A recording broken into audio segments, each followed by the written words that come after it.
I pledge allegiance to the flag of the United States of America and to the republic for which it stands, one nation, under God, indivisible, with liberty and justice for all.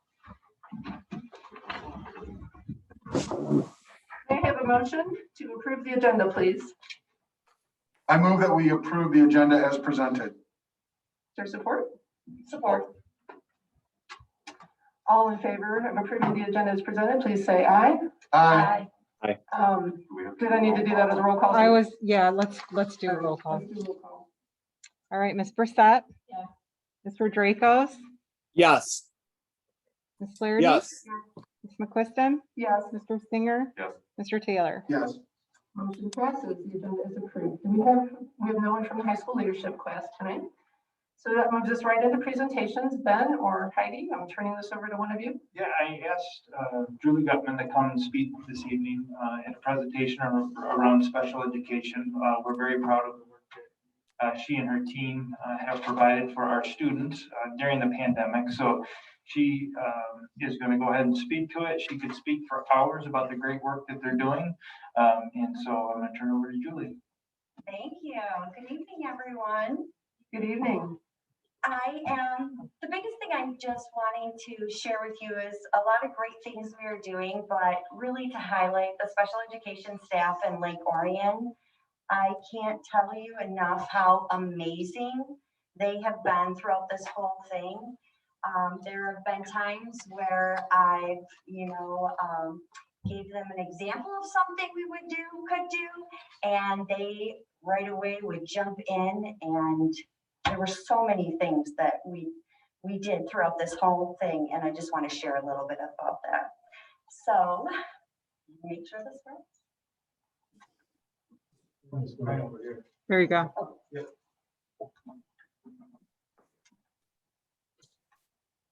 Okay, so in the beginning, when we first shut down, it was quite a different thing for us because with special education, we do so much in person. So right away for everyone in the state, we had to quickly figure out what to do. And we did so many different things. Majority of the time we were all on Zoom working one-on-one or in small groups with a lot of our students, our families.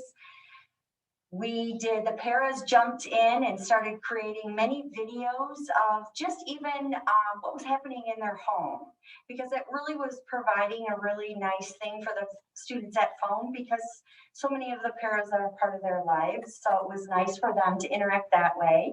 I applied for a grant through Oakland Schools that we were able to put together several care packages for families so that they would have all the supplies at home that we would use at school.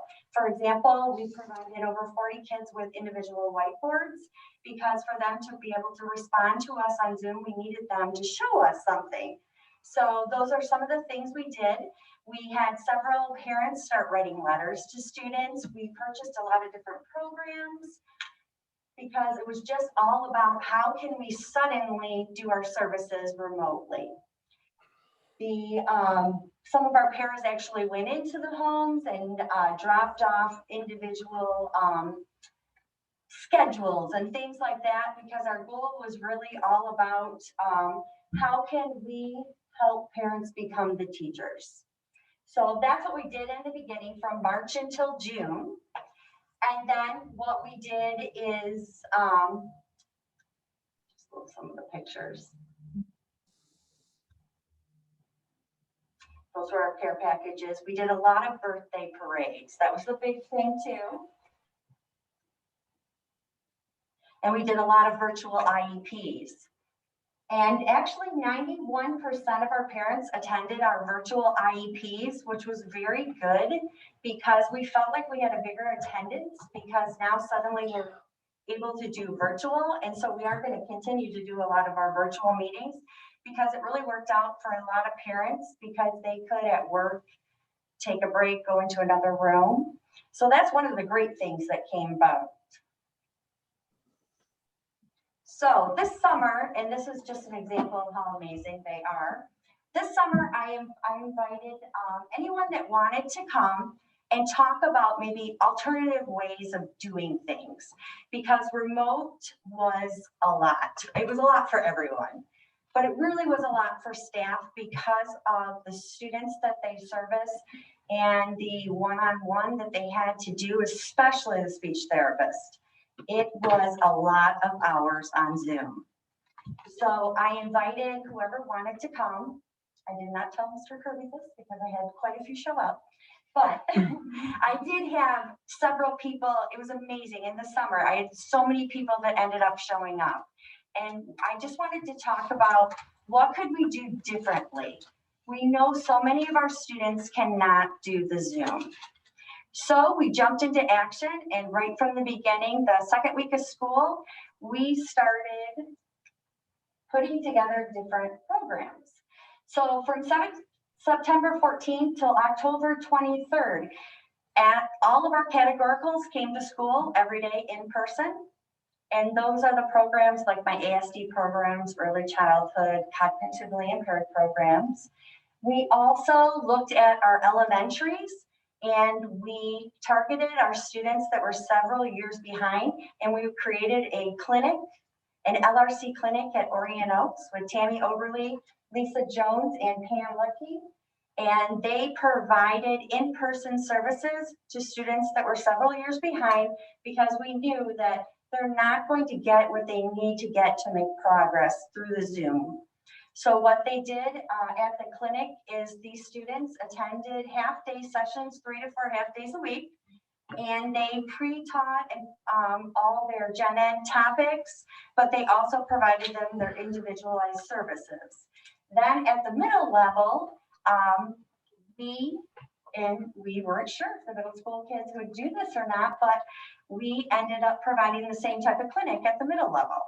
So we had several kids at the middle level come in person, and they would provide, and it worked out really well because they provided all this time to help them with their gen ed work, but also provided them with a lot of individualized services. At the high school level, we looked at each child individually, and throughout this whole thing, the key is that, you know, special education is so individualized, so it wasn't something we did for all. We really targeted and looked individually at each student. So at the high school level, we had a few students that needed this in person as well, and they came in and worked.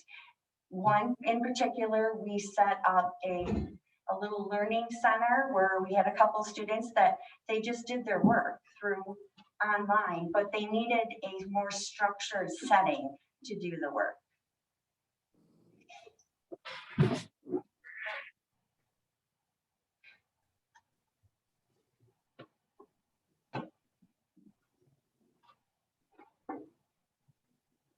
So just some of our pictures. Pine Tree Center came in person as well. Is that Winnie? Yes, Winnie. Lake Orion High School has, and this is part of what's sitting at your desk, they have my high school programs, part of, they wanted to make sure you had this tonight, is part of what they do is they do have a business, and they make lotions and soap. So that's one of your gifts that you have tonight. Nice. And these are just some of the students that when they came in person, they continued their business, but they wanted to make sure that you had the soap and lotion.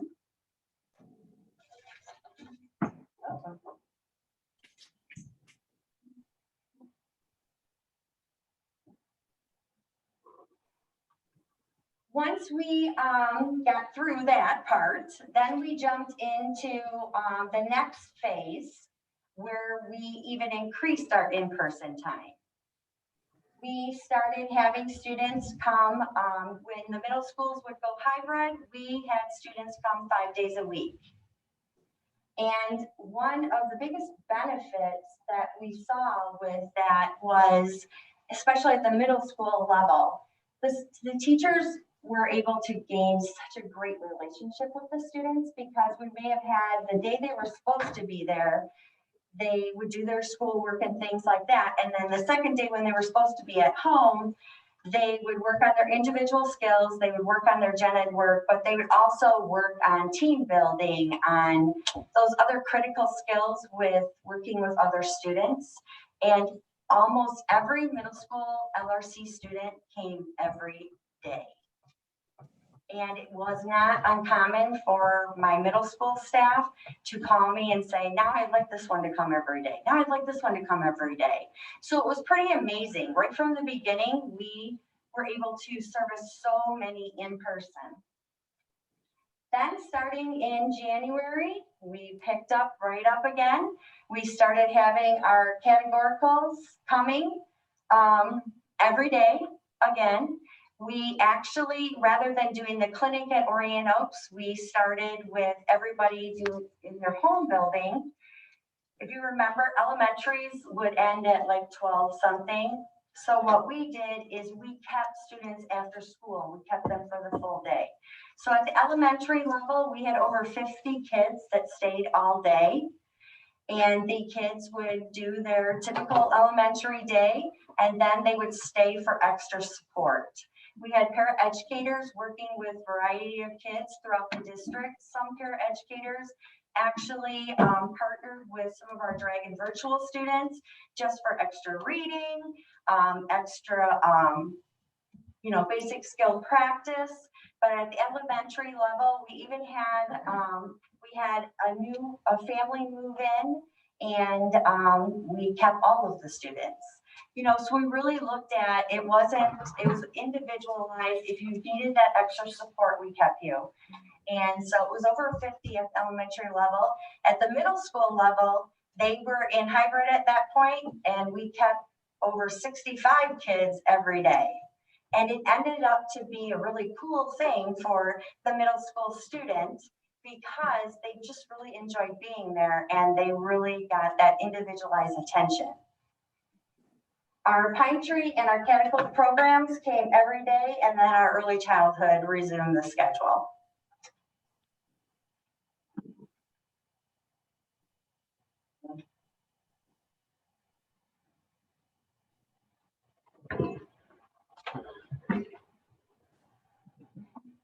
So through this whole thing, I did a survey with our parents because I felt that throughout this whole thing, we were in constant communication with a lot of our parents. And if we found out that they were struggling at home, we had paraeducators since September, not when we were shut down, but since September, we had paraeducators that we have actually put into homes to help. So we had some students that were medically fragile that we actually provided their service in the home through a paraeducator. We also had parents that were struggling becoming that teacher because that's a different role.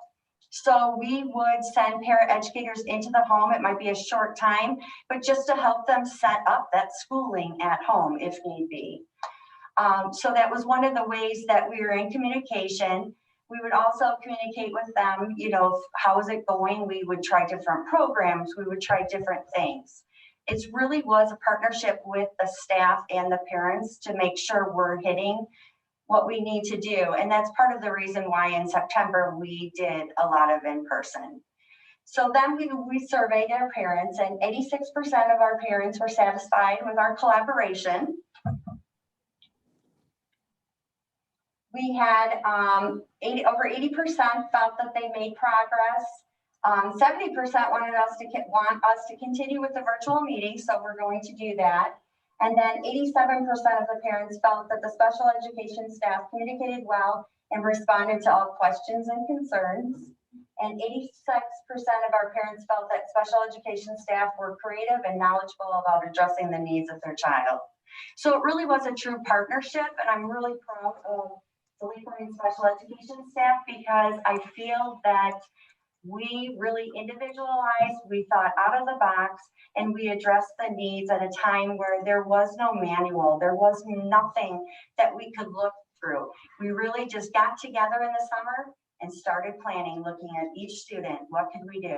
And that's how the clinic came about, that was how, but I can't stress enough, every time we would add something, I had a teacher call me saying, let's do this now. It was never, we're doing enough.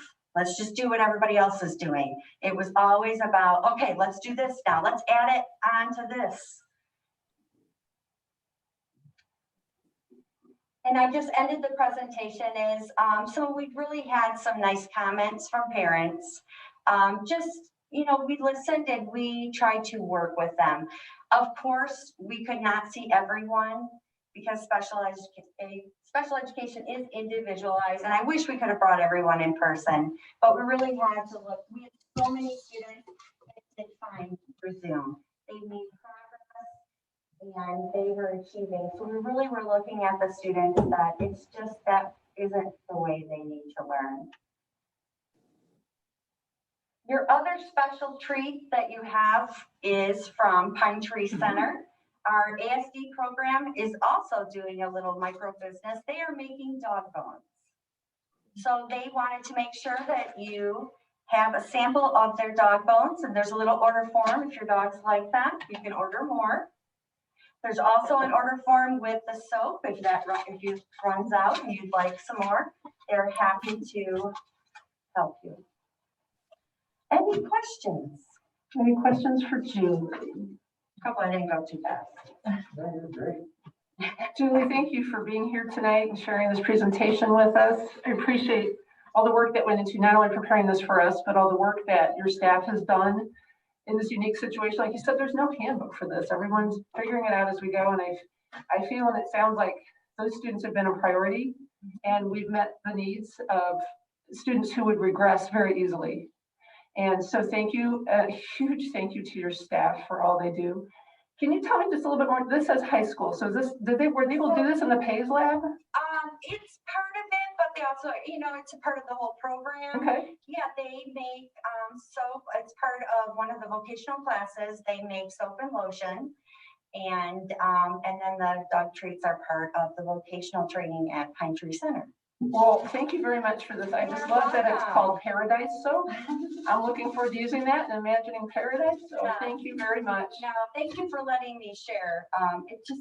They just really jumped into action. And I do have to say, I will tell you that just to, you know, say one more thing about them is when we first got going, I had another surrounding district call me and say to me, okay, what are you doing? Because all my parents are talking about what is Lakorian doing. And so they quickly had to start doing some of the things we were doing. So it was just pretty amazing that our staff started the trend. It's always good to be the trendsetter. Yeah. Awesome. All right, thank you. Thank you Thanks, so Julie. much. Thank you. Well, that ends the first presentation, but there's more.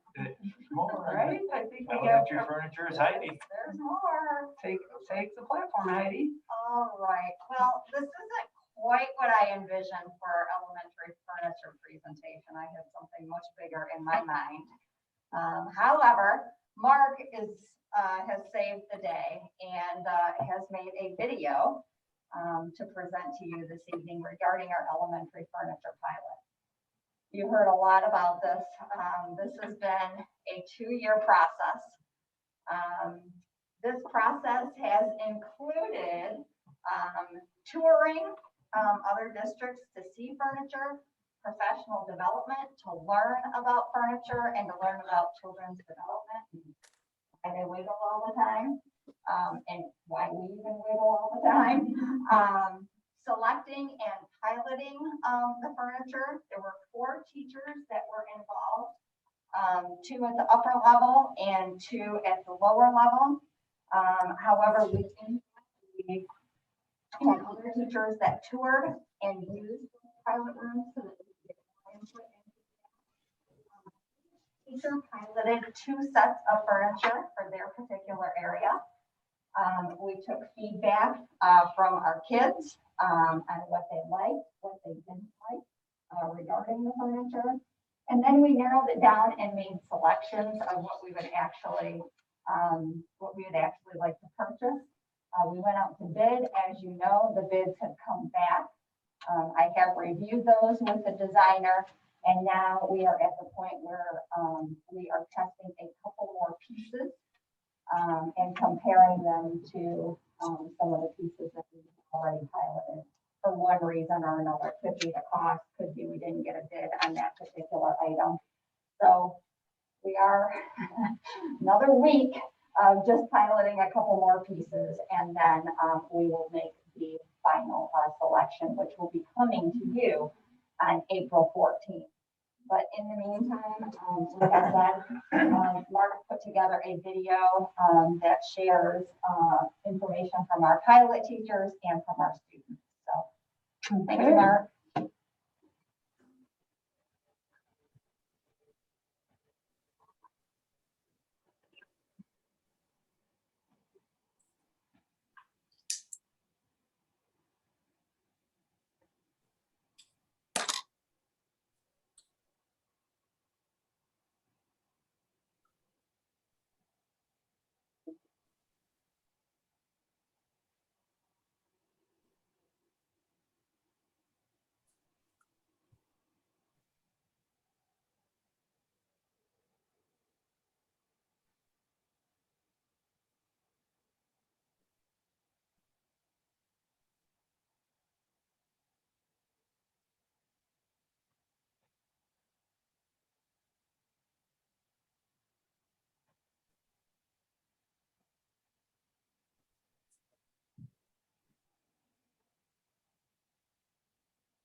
All right, so again, a video, I really wish, and some of you have seen some of the furniture, but seeing as we're out of these times, we will be sure to get you into the classroom so that you can see the new furniture.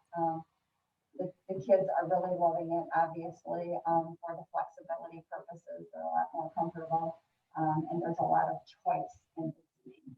They can stand, they can sit, they can lay down. It's, you know, it really has been an eye-opening experience to see how much of an impact really the furniture can have on the furniture. I cannot, hours that they have put in, mind-boggling, and they have done so all of a smile and whatever has been needed. I mean, there have been days where they've had to switch furniture and they load it in a car because it's just easier, you know, and take it to the, you know, another pilot teacher. They've had multiple people coming to visit their classrooms to see the furniture. They've attended professional development. Again, this group has been amazing to work with. So very proud of them. And like I said, on April 14th, you'll see the final selections that will come to. So. Any questions for Heidi? And all of it will be here in August, at the end of August. Thank you, Heidi. This has been a long time coming. Lots of pivoting along the way, and we appreciate the work everyone's put into. Thank you for your presentation. I think that concludes our presentations for this evening. That brings us to a communication update. Mark, you got something for us? Thank you. Just wanted to mention we're still moving ahead. Dragons will be coming soon, and after Lauren highlights, but you know, obviously a lot of the things that we've done with our 3 month and all different types of things going on in the district, you know, that have happened with the Teachers of the Year and etc. So we've had a lot of the bond tours that'll be inside the Dragons, working on the Oregon summer. We'll kind of trying to communicate and keep everyone informed of what's going on, the weekly changes and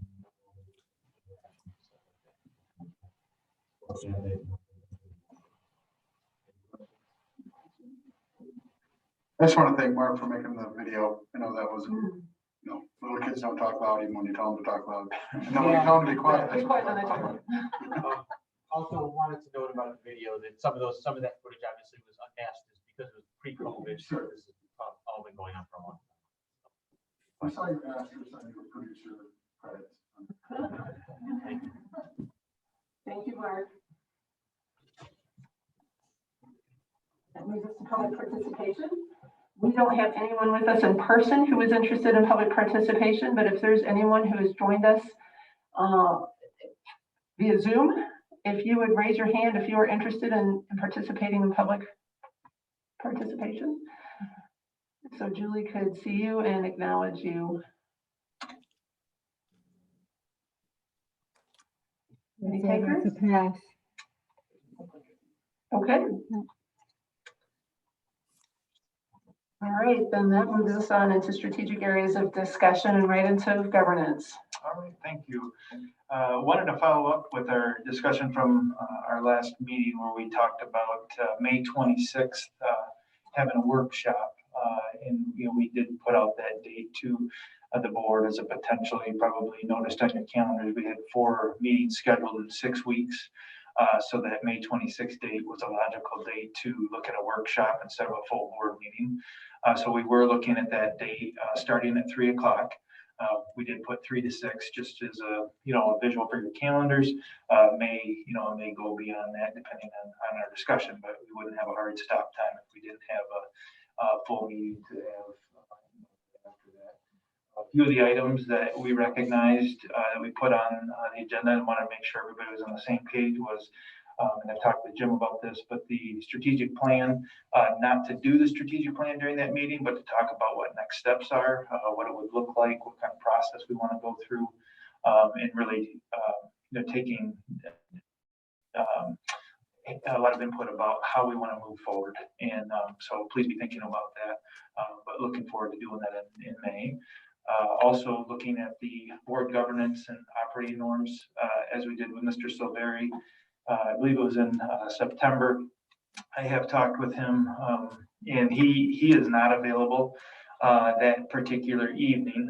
As many of you are aware, there are superintendent vacancies all over our state. He's actually actively involved in 5 of them. That evening, he is working with one of the districts. So what we have talked about is he is going to see if there's another consultant from MLI, because we liked that process, and most of you have been through that process, that it would be best to continue in that manner. And so he's going to see if he can get another consultant to either come or stream in with us for the meeting.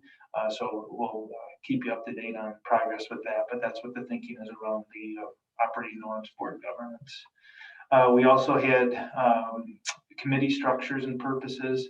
That was something I think Birgit had brought up at one of the meetings a while back, and we wanted to capture that. Julie and I went through our notes from meetings, and those were the items that we captured that individuals had talked about wanting to take part in that May workshop. So just wanted to hear from you if that meets the board's needs, and is that how we want to proceed. A lot of head nodding. Yeah, what's that? Yeah, I see smiles under the mask too, Right. sure, right? So, okay, all right, that helps us.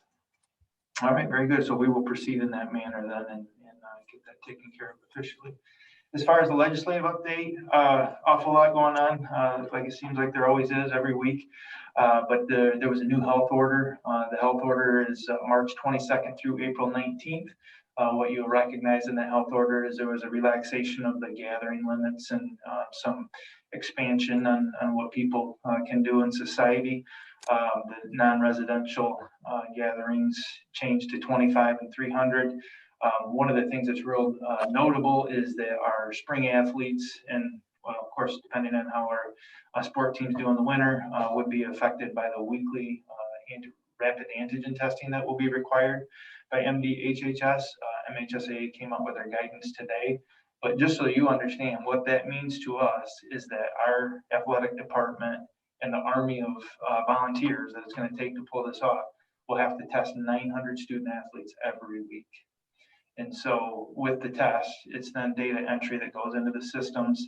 The tests do not cost us any money, but all the man hours behind it, there's a cost to that. But Chris is working hard to, gather volunteers, individuals to help.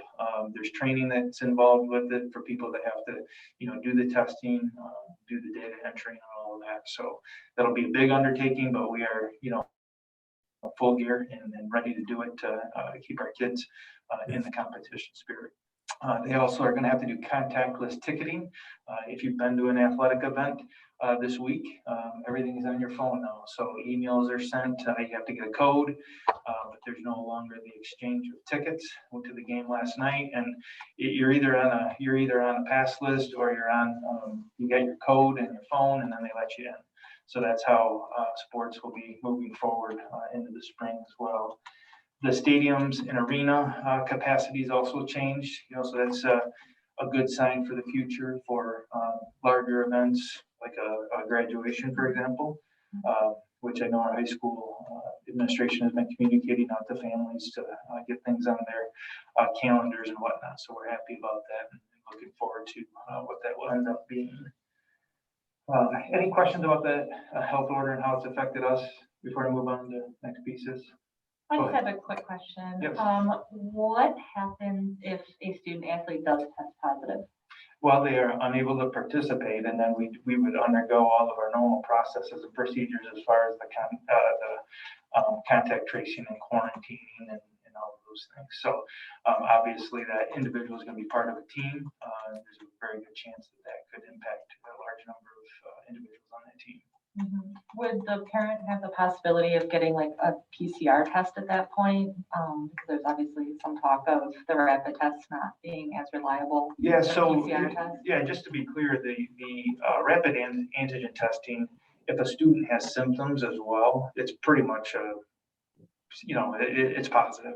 But yes, I do believe that there is the option. You can take the PCR, and there's, a process in place for that. And certainly Chris and his team will be ready to respond to that. But the PCR is that is the test. The rapid antigen is a, quick look at it.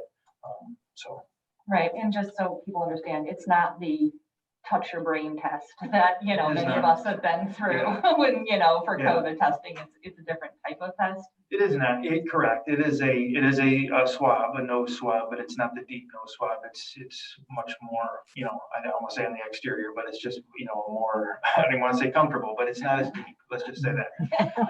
And then they're able to get the test results right there. There's basically, a couple of pads that show whether or not it's positive after about 15 minutes. And the student athlete knows at that point, and then, things move forward. So Thank you. you're welcome. Anything else? Any other questions? Okay.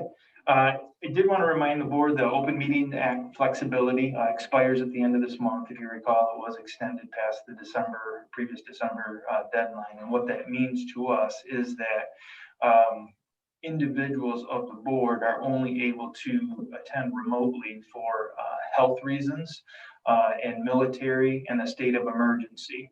So hopefully we're just dealing with the health and the military options. The state of emergency would mean a local authority would be calling a state of emergency. The pandemic in and of itself is not deemed a state of emergency for this particular case. And my understanding is that the state of emergency is a 7-day duration. So you look at like a flooding or, major power outages or, tornadoes or something like that, I think is really what the intent is on that.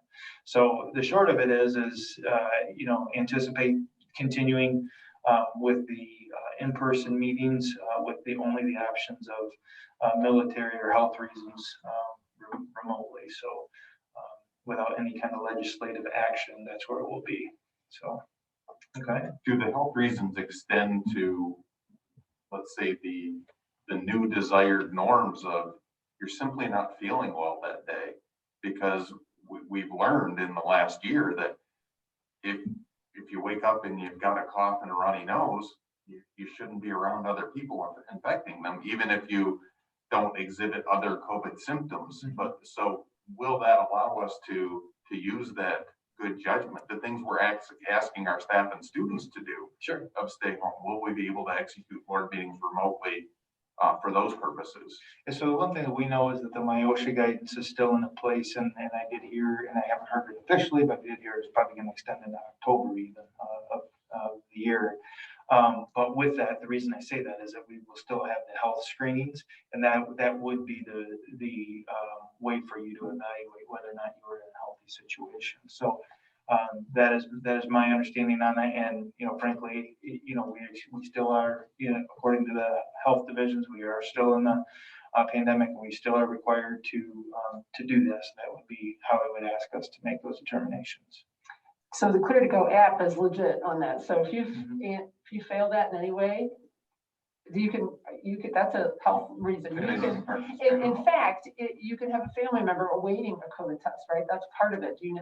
So all of those fall in line as a legitimate medical reason. So that's a great question. Yep. Very good. Also, and I'm not going to get into all the details of it, I did send it to you in your board update, but there was a 9-bill package that's basically all tie-barred together, but the topics are assessment and accountability, which really there's a lot of additions to assessment and accountability with it. But there are also topics such as educator evaluations, student growth data, assessments, the 3rd grade reading law, the retentions of 3rd graders based on that law, substitute teachers, and student retention altogether. So, I haven't heard anything further as to where that's at, but it is a big piece.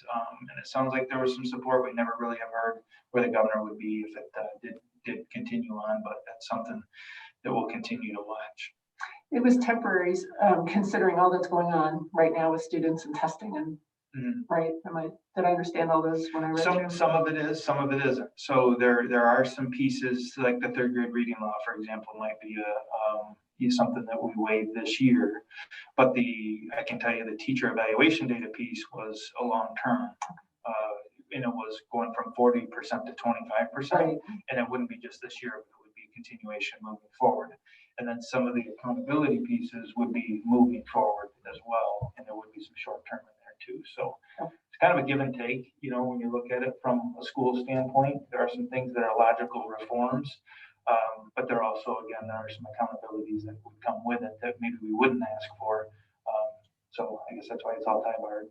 We know how quickly the legislature can move on some of this, so it may or may not be done for this year. They run at a different schedule than what schools do, for sure. So, I mean, we talk about the evaluations, you know, we're at the goal line, you know. Right. So it's it may not really make a lot of procedural impact for us. So, okay. And then also there are some items in the House Education Committee worth watching. One is computer coding, replacing the foreign language requirement. Again, that's something that's being discussed. It's not anything that's, you know, official at this point, but it is something that's out there that, you know, makes some logical sense. Also the option of having the ACT word keys be a voluntary test. Again, that's something that districts could still choose to do if this moved forward, but wouldn't be obligated financially and time commitment wise if they opted not to. So those are the items that I wanted to share as far as the legislative update. Any questions on any of those items? Okay, I'll move to the extended COVID-19 plan. Is it clicked up here? Yes.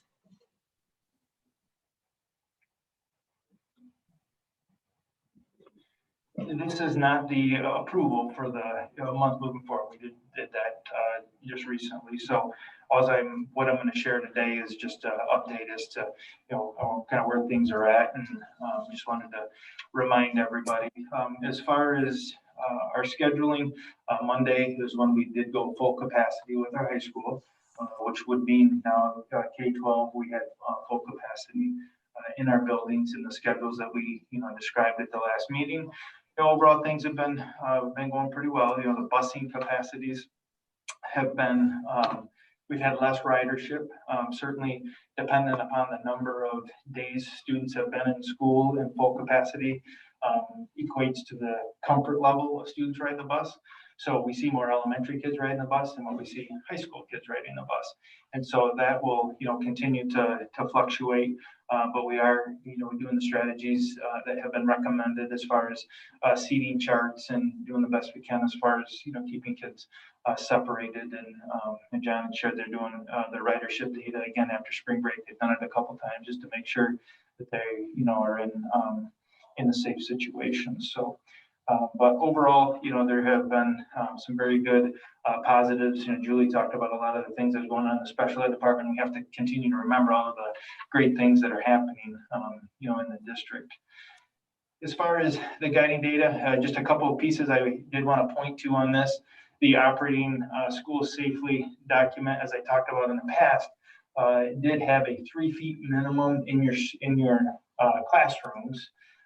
And the CDC had said 6. 6 is still the quarantine guidelines, but the CDC last week did go to the same distance of 3 feet. Now, we're not automatically telling everybody, hey, go squish in, you know, you don't have to be 6 feet anymore. 3 feet is the minimum, 6 feet is the ideal. If we can get to 6 feet and stay at 6 feet, we're going to do that. But just wanted to share that was one of the changes you know, we continue to have to deal with, but that is out there just so that people understand that 6 feet still remains the quarantine minimum. Also, when we're dealing with that, it's still 6 feet with the quarantines. I also wanted to point to the you know, the testing data. I bring this up each meeting, but you can see there the last 4 numbers are red, which again it denotes that it got worse from the previous week.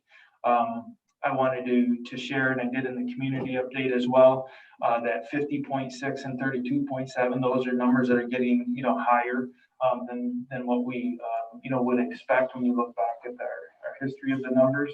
Again, those cases out of 10,000 are impacted by all of the residents within our school district boundaries. And so within our school district boundaries, we have our senior living centers or senior rehab centers. And in talking with our epidemiologist, she had shared with me that those particular facilities had seen quite an increase in the numbers. Within the school system, we've seen some in a couple of our athletic programs, which is, very standard across, the county and frankly the state. And, really the more active people are, the more that there's going to be transmissions and those types of things. So we've had a couple of athletic teams, some individual athletes in individualized sports. And then there's also been some other athletic groups within the community that aren't school sponsored that have had outbreaks. And so those are all piled into that number. So all age groups continue to go up. The data when I came out today, and you'll see, the age groups continue to go up. This isn't a surprise to anybody. I don't think it's a surprise to anybody when you look at, the limitations have been more relaxed. People are doing more. They're getting around. There's a lot of in-person schooling. It's going to happen. What we need to continue to do is just make sure we're putting students in safe situations, which we believe that we are, and reacting in the ways that we need to keep everybody healthy. So we do feel like we're in a spot to continue to move forward. I do have on there also the positivity rate as of March 19th was 8.4, and that's for the county. So again, that's a number that's higher than what it was, the last time we met. I believe we were under 5 at that point, so 5%. So some other pieces I just wanted to talk a little bit about was the quarantine guidelines. Did just want to mention that those individuals, again, this was a CDC change that impacted OCHD and MDHHS, is that those that have the vaccination plus 14 days no longer have to quarantine. There used to be a window of time of 90 days, but they've extended that. They haven't put a definitive how many days. They've just said that you no longer have to quarantine if you have the vaccination plus 14. So that is very encouraging. We've seen the benefits of that with our staff that have made that decision when we have COVID positives in the classroom. So I wanted to bring that to your attention. As far as quarantines in the district, as of 3 o'clock this afternoon, we had 22 staff members that had through the clear to go were unable to work. What that meant was we had 3 that were positive, COVID positive, and then the rest of them were your exposure type cases or family incidence issues. And then as far as the student population, we were at 296 students that were unable to attend based on the clear to go information that we had this afternoon. So within that, there were 15 positives for students. About 7 of those were identified to be high school students, which when you look at population, that probably makes sense. But just so that you have some understanding of that.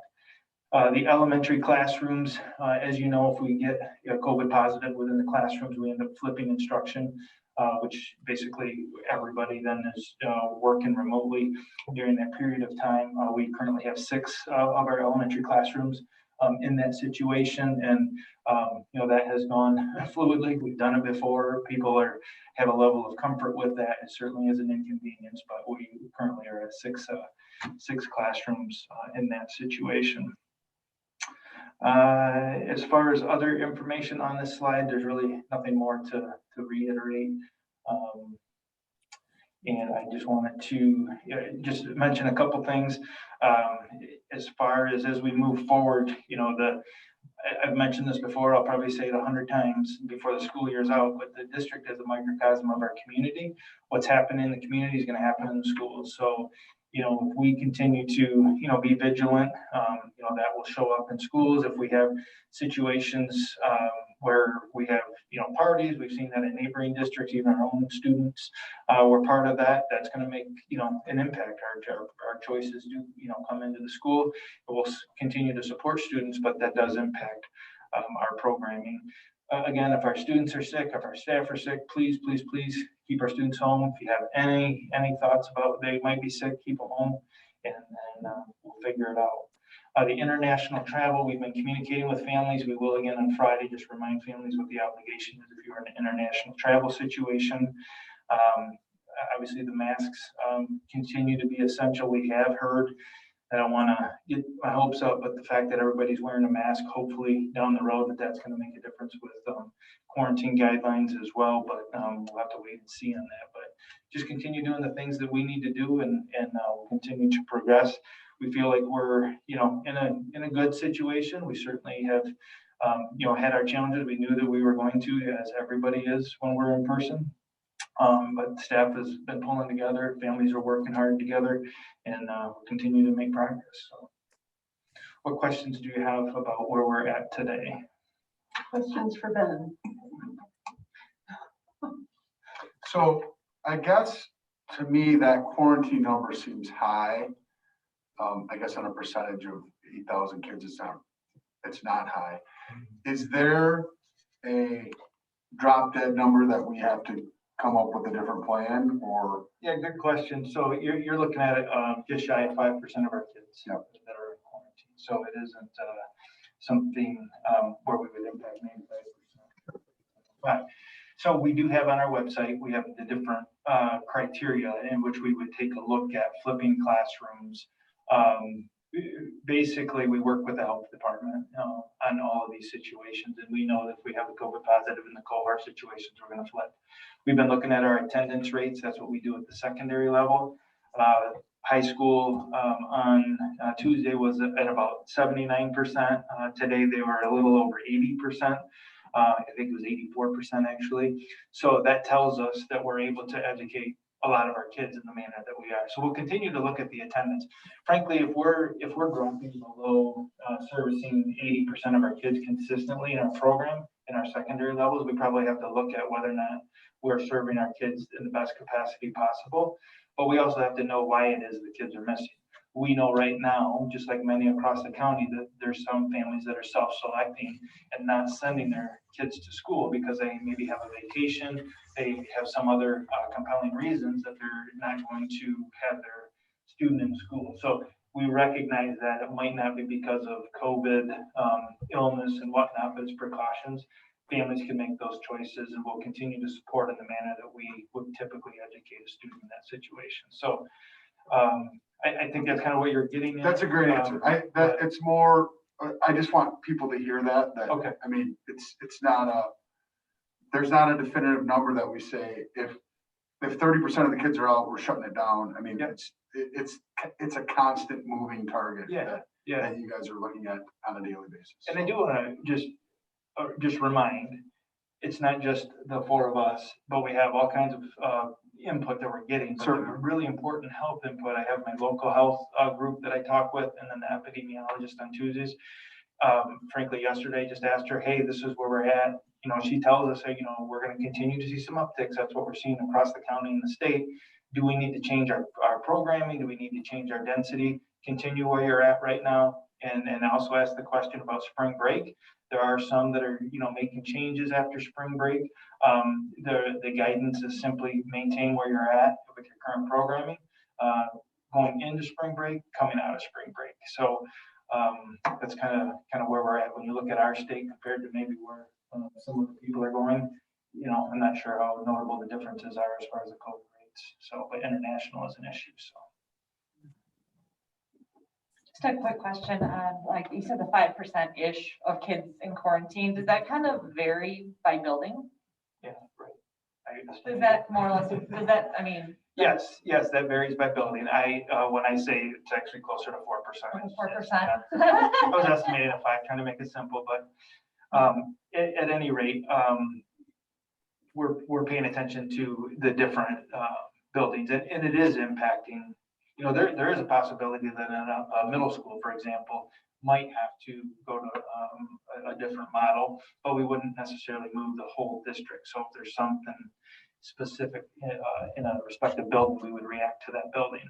Right. And so we're willing to treat each building individually, even if it's one specific middle school that's having, for some reason, an outbreak or whatnot, with the other two seem to be maintaining. We believe that's the best for our students at this point. And if we have, there's a certain number that we will look at and communicate with the health division, even like in an elementary building, if we have X number of classrooms that have to be in flipped instruction, we would consult with them But we have to know why it is that they are in flipped instruction. Was it a staff issue? Was it a school transmission? Was it a family transmission? And now we have, 4 kids in the family, and now we have 4 classrooms. It's really one issue. So all of those factors have to come into play. Awesome.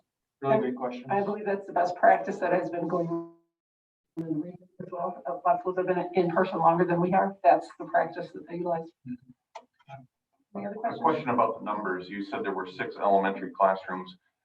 Are all of those students counted in the roughly 290 that are quarantined? With it clear to go, are all of those kids, I don't honestly know the answer. If they're staying home, do they even do clear to go? Yes, they do one thing. Okay. Thank you. Had to do a phone a friend. It wasn't on. Other questions for Ben? All right, well, thank you for your support. We'll continue to work hard to educate our students. I did want to say one thing as we were talking about that. The other thing is we got to be careful with the language we use, especially as a board. We're not changing anything. Our approved policy allows us to flip to remote instruction. So there is no change required. The administration has our authorization to utilize in-person that's been approved or remote instruction as needed. So this isn't a change, it's utilizing what's already been approved by the board. Correct. Thank you. Thank you. Okay, I think we're done with governance. I am finished. Thank you, Ben. And that moves us into student achievement. And Hattie, we come back to you. Yeah, just a few highlights in the learning world. We are into scheduling season, and so especially for secondary. So the high school and middle school are working on schedules, and then in May, we will be taking a look at the schedules for our elementary students. As well, we are prepping for testing. Heard me talk about this for the past several meetings. The only change that has been approved at this particular point in time is that there has been an extension regarding the testing window. At this point, like I said, we're ready to roll, and so we will move forward with that. I will be bringing in the next or two approval for the board to adjust the graduation requirement like we did last year because of the MNE. We require it as a graduation requirement. However, we do have to give the assessment. However, students during this period of time during COVID had the option of whether they will take it or not. And so based on that, we will need to change our graduation requirement. Also, our summer school is rolling, and we are inviting students, and we have our registration out April 14th. Mr. Anderson will be here to give you a presentation regarding all of the opportunities we have for our summer school programming. And then our Dragon Virtual, you know that Kate DeMio, along with our Dragon Virtual teachers, Dan Dabrowski, media center, media specialist at Stadium, have been doing Dragon Virtual Media Center nights every Wednesday. This has been more than a hit. We've had to add staff. Tonight we were over 300. So that's in. Yeah. Very convenient. Yeah, it's so this is something that kids and families have enjoyed. Obviously, it is going extremely well. That's a lot of foot traffic coming in a period of 3 hours. The staff that work it are, it's a well-oiled machine. However, like I said, we have had to add staff because we do have so many families coming in, but it has been a great opportunity, and the kids and the families coming in are so excited. I've had an opportunity to work a couple, and it's just so refreshing to see that it's kind of like an outing. Everybody's dressed up, and you're going to media center night. So thank you to all of the staff that have manned that. Like I said, it has been quite an undertaking, but obviously something that has been very well enjoyed. And then moving on to bond, today was bond day. And so we met with the Blanche Sims design team. We have now completed all of our building tours.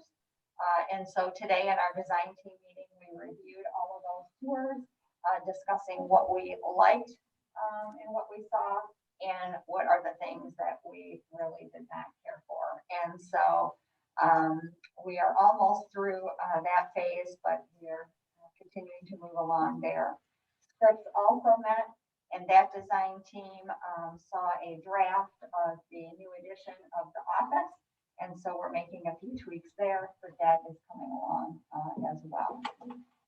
And then we do have a secondary furniture pilot going on. I was finally able to get out this week into the secondary classroom to just observe just how students were interacting with the furniture. Some students kind of gave me a weird look, wondering what in the world I was, studying, looking at. I was paying attention to, how they were sitting on the furniture, where their feet were going, how they were twisting and moving. Yeah, it was, but again, making sure that, this is a big decision. And so just seeing, like I said, how the kids interacted with the furniture, and we are getting their feedback. And we're about ready. I would say in the next month, we're going to think about flipping. So they will start with their second pilot.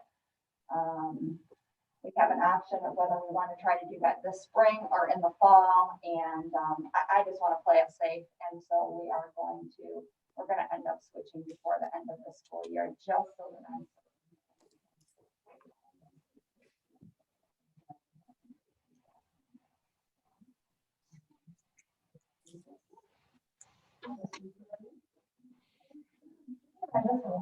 Elementary you toured. I was there, but I don't recall. I think it was 6 or 8. I feel like it was a lot. After seeing all the photos. It was a lot. And few of them, well, one was 3 hours away. Mhm. Yeah. So, yep, it was either 6 or 8, somewhere in there. Yeah. Quite a few. There was a lot to look at. Heidi, I just want to thank you and your staff for what they're doing for Dragon Virtual with that library opportunity. I think especially as March is reading month, it had to just been a huge hit. The kids loved going to the library and getting books. So kudos for staff for making that work. That's awesome. Yeah. It really has been amazing. And like I said, to see everybody so excited to come in. Good. 3 hours of fun. So for high school, or for not high school, but testing in general, do Dragon Virtual students have to come on site? Is it required? Yes. State testing, absolutely. Yes, they have to come on site. However, if they want to take the test, they're required to come on site, but obviously we cannot make them come on site. So that's what it is. It's optional for the family. So there's no penalty to a family if they don't come. They're welcome to come. They'll have a spot. Will there be transportation for the students that? No, because it's at also a different time, different place. Like we have to have our Dragon virtual testing is running separately in a separate location, everything than our normal testing. So they won't be brought into a crowded classroom or something that it respects that virtual option they've chosen. That is correct. I think that's important. That is very correct. For people to understand that they're not just being thrown into a classroom with other students. No, their testing is being done at CERC. So totally accommodation. And then for the high school furniture pilot, or for the secondary and high school, different departments have different furniture. So is there a cross of furniture for the rooms, I think, of art, science versus maybe a math or a social science class that has more of a traditional setting? So are there different types of furniture for different rooms? Yes. Yep. There are. Right now, we're testing out the 4 core content areas. And so depending upon that core content, science looks different than what ELA would look like. Yeah, so they're a little bit different depending upon the content. And then, like you had mentioned, art. Those we are calling specialized classrooms. So those will be handled separately. We are looking at trying to do a couple of those on the front end. So I have been meeting today. In fact, the designer did go to the high school and we're starting to look at a few other rooms.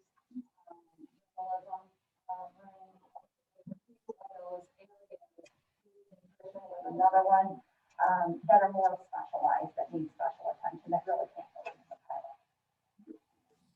Great, good to understand, thank you. Heidi, along those same lines, the second pilot for the secondary group, is it the same group of children doing the second pilot then as well, or are you putting? Oh, no.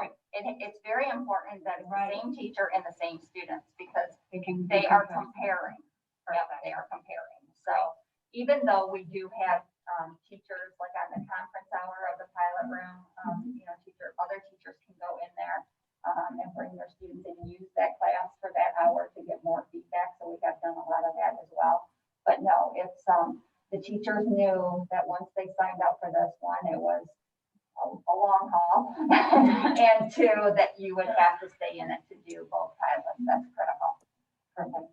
So did they also would have had to look at to make sure they have double blocks or what? Because at the high school, like you could take A block of a class first hour and sometimes you switch to have B block with the same teacher, but in your schedule, it has to be third hour. So you could have different, a little bit, but I'm imagining all of that was mapped out because some classes of the high school you only have for 10 weeks. Yes, you're yes. in and out. Yeah, and not every student, yes, the students may not be one to exactly. The teachers for sure are.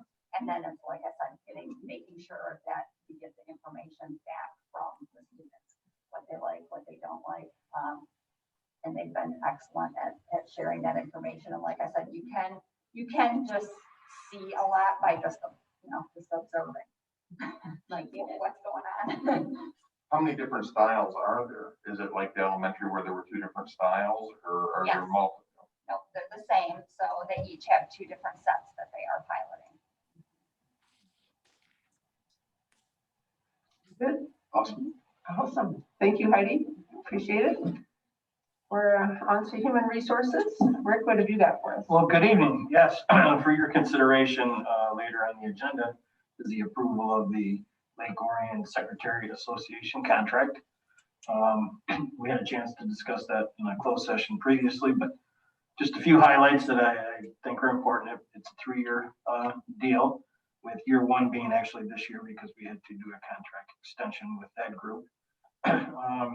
The other thing that it did that we've worked hard to do is incorporate some classifications within that group, which they didn't have before. And that I want to thank those individuals who helped with that process. It was a very collaborative approach, and I think it was a learning process for many. So outside of that, just some minor language changes and some other things that I won't bore you with. You've had a chance to review, but and that contract was ratified by the LOCS group earlier this week. Nice. And now it's in your hands. Here we go. All I got tonight. Any questions following up for Rick? No. Thank you, Rick, for bringing this forward to us. Thank you. Appreciate it. I Appreciate just the want work. now that we can say public, that thank Rick, the negotiating team, and the union themselves for being flexible throughout this year because they had been working under extensions, and then they did go through and really examine this contract. So it really did strike me as an improvement for both the employees and the district. So appreciate what was done there. Everyone. Very good.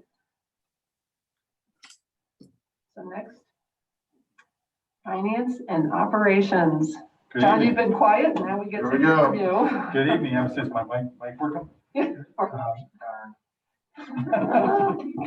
As you know, in the packet, as you know, our bus fleet consists of the combination of leased vehicles and owned vehicles.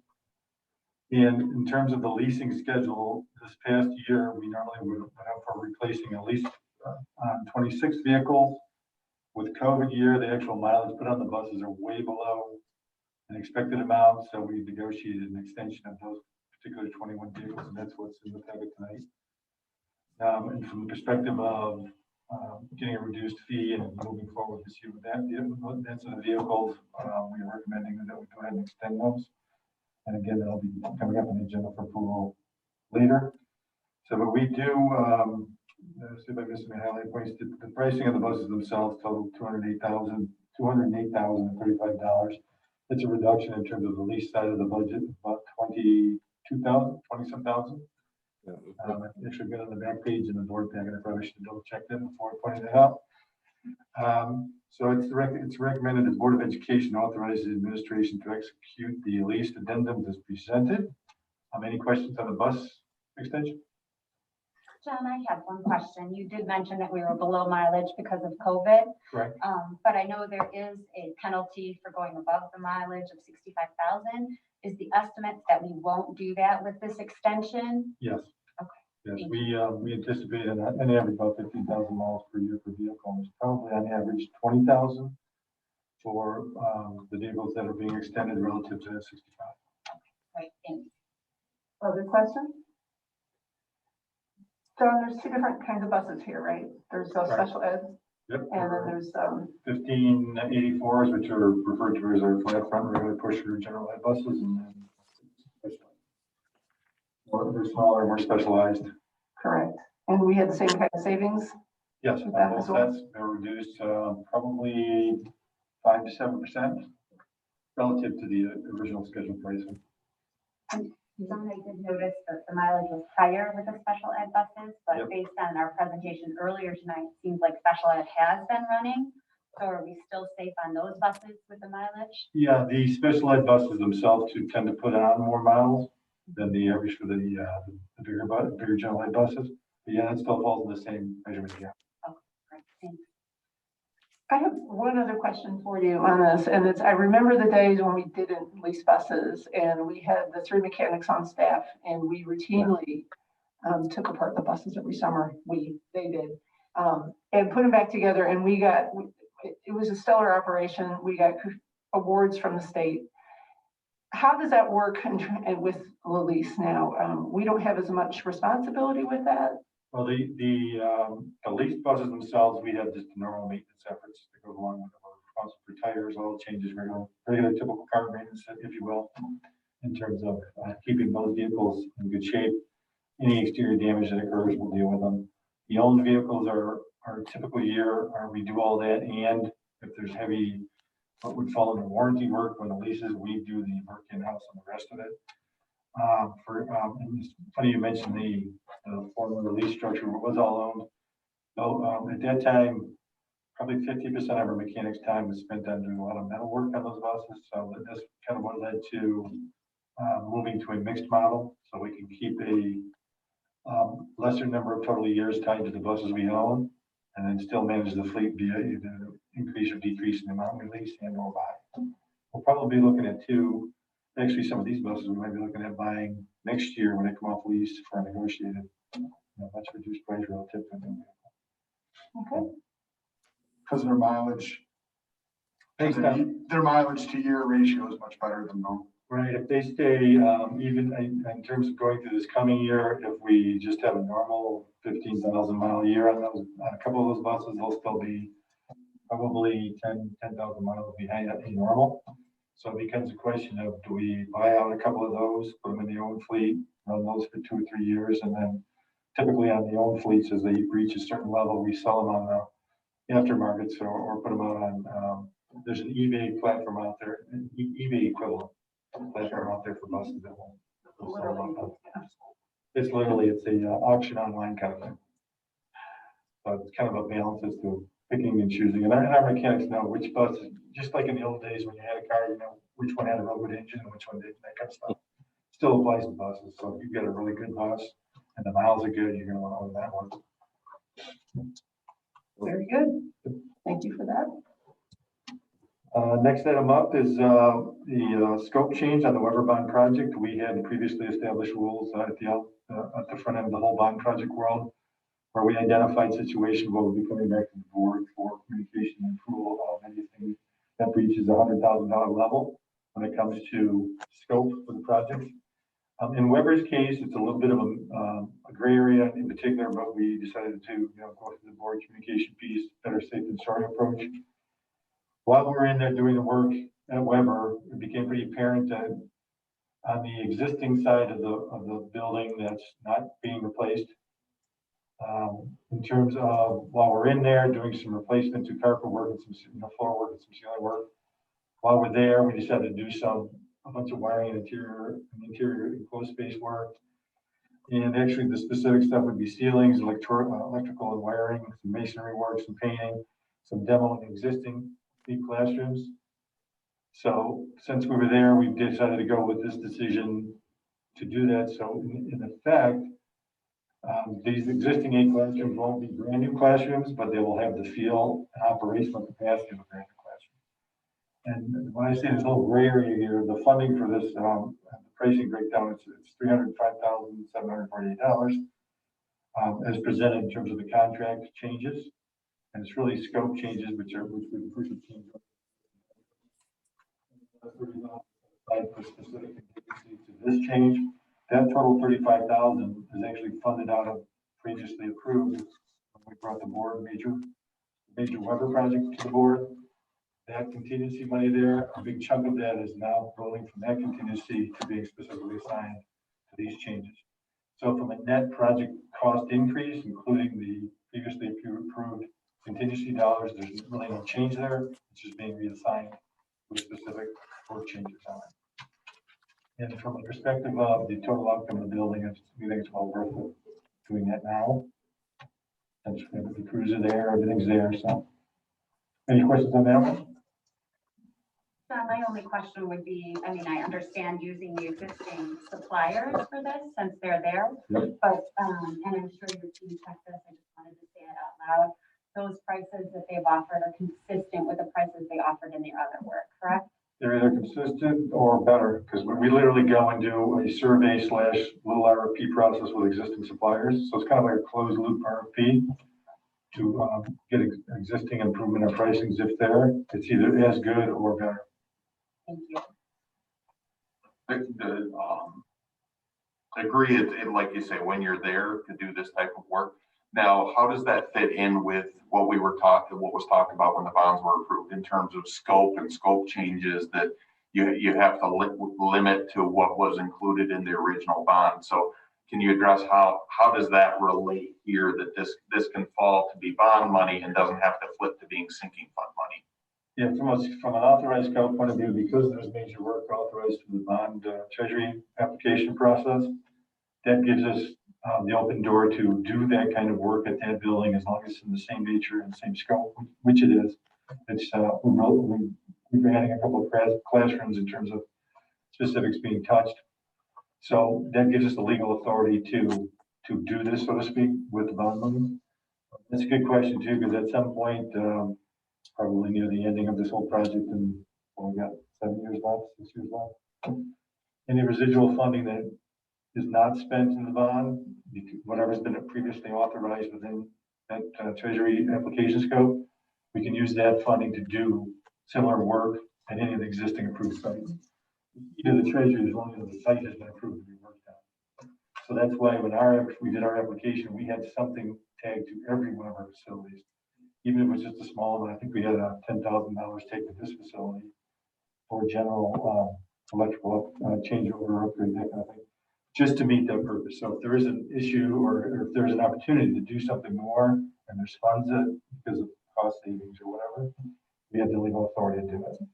Because I know we do get that's part of the audit that we go through every year, is they authorize to make sure the bond. So I just wanted you to put it out there in an explanation so that nobody thinks that it was just a blank check. No, it was very specific that we knew there would be things at these buildings that would happen as the projects went on. So there is the flexibility to spend this money on those purposes. So thank you for the explanation. That's also a good point too. When you're dealing with renovations, you really never know what you're going to do dealing with the detail of the wall.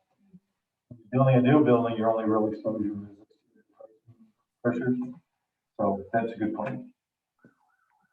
Any more questions on that one? No, I think you can move on. Also in today's, is the February board financial report. Couple of quick highlights from the general fund world, from revenue recognized as of the end of February. $47,859,502, roughly 55% of the budgeted total.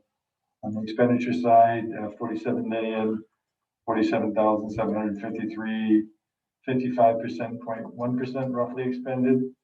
As you may have noticed, as the different financial reports go from month to month, these expenses are catching up with the revenue side, and at some point by the end of the year, we'll be showing actual expenditures will be outpacing typically outpaces the revenue side of it.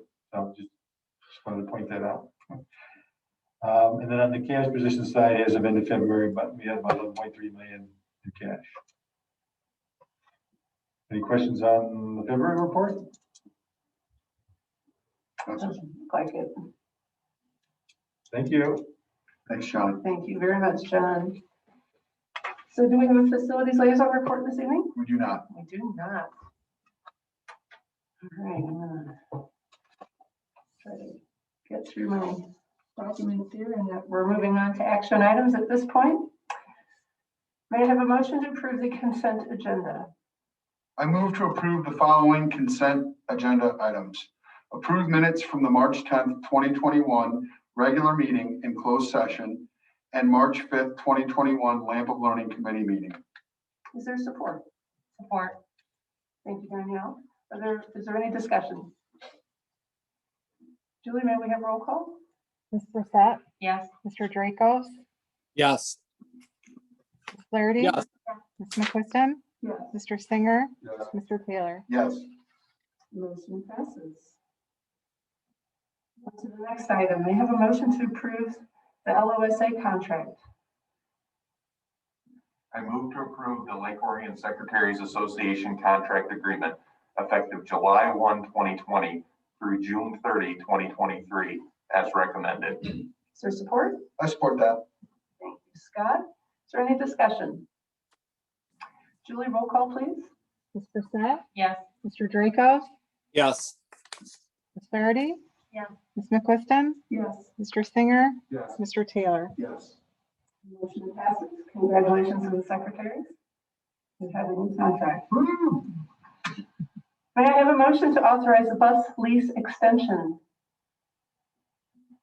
I move to authorize administration to execute bus lease addendums effective through June 15th, 2022 for 21 buses for an annual lease cost of $208,035 as recommended.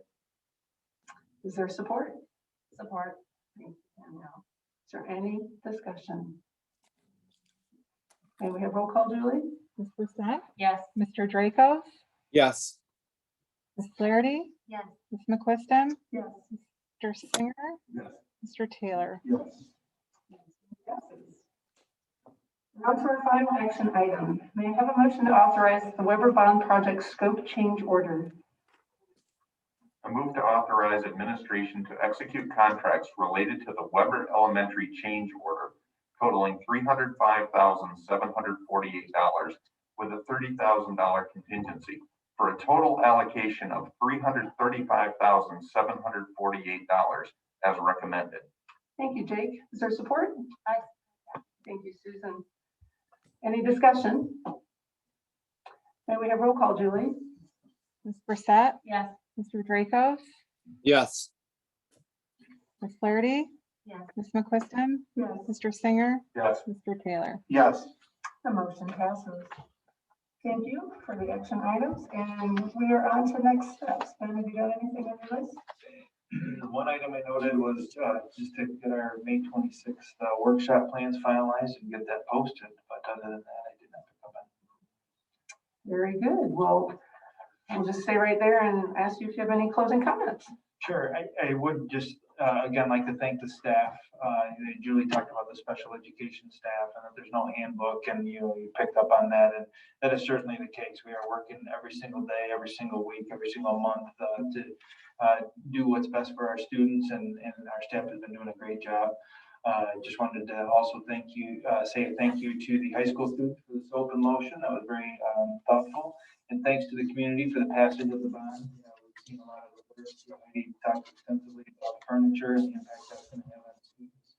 And it's because of the positive work that our community has put in on the bond project. So thank you for that. Just wanted to wish everybody safe travels, and during this time, it's a great time to really reflect and really count our blessings and not the problems that we face through this pandemic. So thank you. Yeah, thank you for that. John, how about you? Have you got any closing comments? Nothing further. Heidi? I would just also like to thank the special education staff along with Julie Gutman and her leadership. They really have worked extremely hard, and as you had pointed out, set the trend for the county. So we appreciate all that they have done. And a big thank you as well to our pilot teachers, elementary, secondary, and everybody who has served on design teams. It really has been quite an experience, and people are excited to be part of that, and I appreciate that. So thank you. Awesome. Thank you so much, Heidi. Rick? Yeah, just a quick update on our theater coordinator position. We have filled that position. We had double-digit applicants, a lot of quality applicants. Individual will start April 12th. And for the record, let it be said that at no time did we cut any of the budget or anything related to our performing arts program, as may have been indicated or circling elsewhere. So we're happy to have someone on board here soon. We're very excited. Great. Thank you so much. Scott, what have you got? Congratulations to the LOSA group. I know that process is not very fun, and especially in the capacity that you all had to do it this year. So good work, team. Good work, union. Thank you very much to the students for our gifts. I'm definitely gonna have to order some more of these. Rick said his dog loves these, so. My dog, Birgit said, don't you have 5 dogs? I don't have 5, I have 3. But everybody have a great vacation, and let's use our brains when we're on vacation. Just because folks in other places aren't necessarily doing what's right, let's stay vigilant so that we can stay in school, so our kids can graduate, so we can enjoy that this year. Thank you. Thank you, Scott. Danielle, closing comments?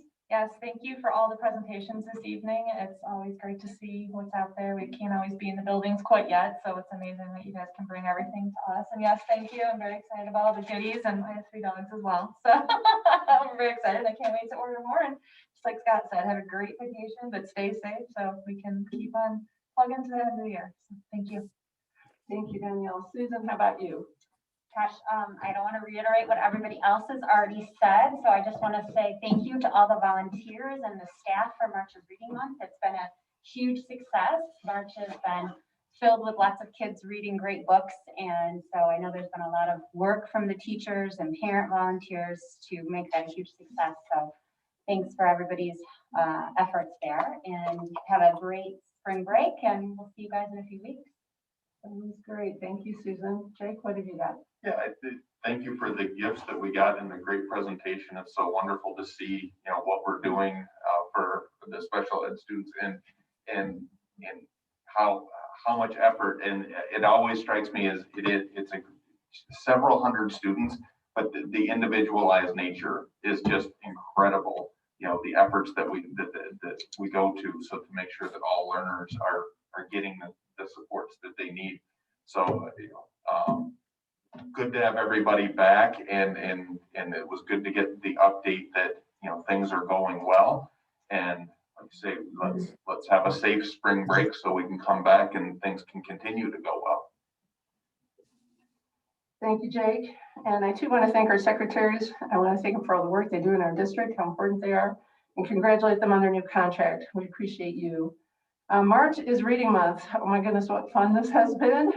I had the opportunity to read some classes via Zoom at Carpenter and at Weber, and it was just so fun to interact. So good to be with the kids. I want to give a shout out to some of the success that's going on with our students. Our hockey team has sailing. They met regionals. I hope I get this right and don't mess up what they've all accomplished. Cheerleading is going to states. Bowling is doing great. A lot of fun and exciting things going on for the students. I'm really happy for them to get to enjoy some of that. I also want to congratulate Melissa Wilson, high school art teacher extraordinaire. Her art students had their art show canceled last year, and this year she got creative and did the art auction online, and I participated. Goodness, that was fun. And I actually managed to win a couple beautiful pottery pieces designed by our students. So congratulations to them for that outstanding opportunity. I also want to just acknowledge that my colleagues all know the work and dedication that we put into. You see us up here doing this, but all of us behind the scenes have a support system that allow us to do what we do. Our families give, right? So I just want to give a special shout out tonight to my husband. I want to say happy anniversary. Thanks for putting up with me and all I do with all my boards. And I appreciate you. I could not do with all I do without the support of my family, especially my husband. Happy spring break to everyone. Be safe, stay healthy. Good night. Hold on. Don't forget Steve. Steve. Oh my goodness, Steve, thank you Oh, guys. that's okay. Thank you. I was waiting for you to. Right. Steve, I almost heard you so quiet over there. Almost forgot about you. What Well, I kind of missed you closing guys comments in might you have for person. us, Steve? I just want to thank the Pine Tree staff. They made a surprise visit here at the office. It really made my day. Thank you for doing that, and a happy Easter to everybody, and happy holidays, and be safe. Thank you, everybody. Thanks, Stevie. Thank you. Thanks for making sure I got him in. And with that, this meeting's adjourned. Bye-bye. Good night. Thank you.